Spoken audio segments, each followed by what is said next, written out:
Alright, so I'm going to be doing an unboxing here of the SDKFZ 7 from Rubicon. This is my first Rubicon model in my 28mm World War II collection, so I'm actually pretty excited. I've heard a lot of really good things about these models. But I needed something to tow my Flak 88 around, and Rubicon's the only company that has one of these that's readily available. Warlords is made to order, and I found this on Amazon. So,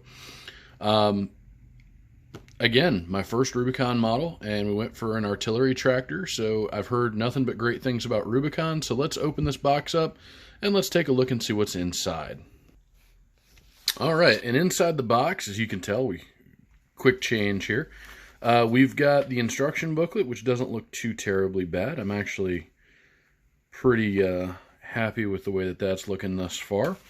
And then each individual sprue, unlike Warlord, actually is inside plastic wrap. So I'm not sure if that's normal for Rubicon or if it's not, but I'm going to go ahead and get these plastic wraps taken off of here, and we'll be right back in a couple seconds, and we'll talk about the sprues themselves.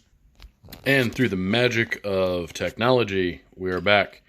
And what we are looking at here is, we're going to pull this up and take a look. There are a bunch of rifles on here. I'm assuming there's going to be stowage of some sort in the kit.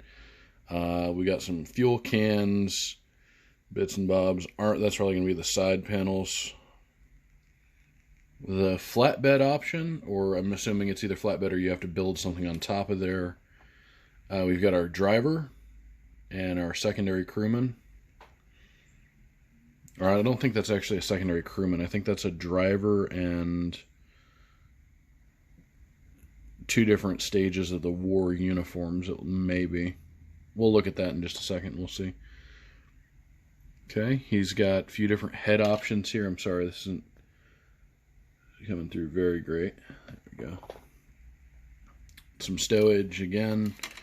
Second sprue, we've got the wheels. We've got the larger part of the chassis. Let me just give that an old flip. Wheels, the hood, the grill. Looks like half-track road wheels of some sort. More of those. The tracks themselves. Axles, things like that there. And then finally we've got the option for the canopy. It looks like the bench seats. So there are two bases on this. Or two beds. We've got the canopy option. That's the sides of it. And then other bits. So, I will be back in a few minutes once I get this guy built, and we'll take a look at it when it's built. And there you have it. So we've got our SDKFZ 7 all built. We got the driver setting off to the side. We're going to paint him separately. This is actually really fun to build as a Rubicon model. Never done these before. Instructions are great. There's 3 different options in the box, depending on what other kits you buy.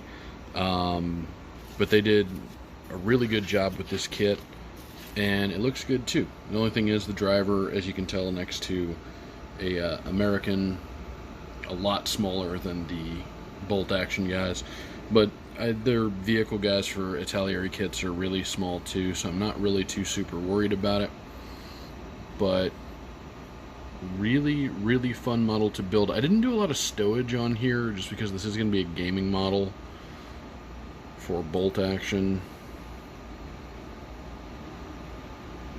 and more fiddly bits on here, like all the rifles and stuff that fit into those racks. I didn't want to do that just because it's just more fiddly bits to break. Even these railings on here, even though they've got solid glue points, they're definitely fragile. The antenna here on the front as well, have to be careful of that. And there you have it. We have a fully painted SDKFZ 7 by Rubicon. And I'll let you sort of get a closer look. Only thing that I have left to do on here is do the matte coat over the decals, but I like to let them dry for quite a bit of time here before we just start slapping matte coat on. So all in all, from start to finish, from unboxing to painted, want to say probably about 3.5 to 4 hours on everything. From build, paint, all that.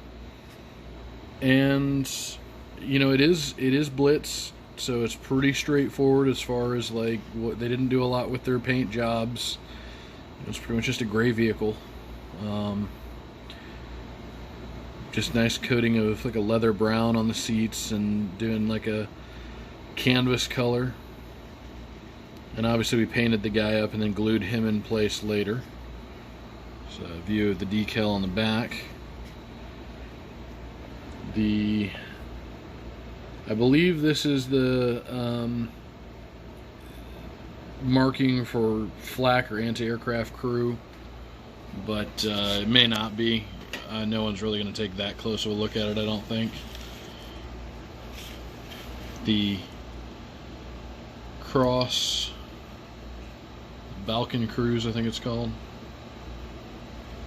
But yeah, it's a really good kit. I'm very happy with this, and this will definitely not be my only Rubicon model that I have in my collection. I'll definitely be looking to acquire some more.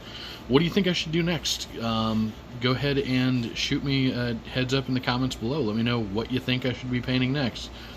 If you're curious as to the paints that I used on this, this is very straightforward. It's a Stynel Res base coat, which is just their black primer, best airbrush primer on the market.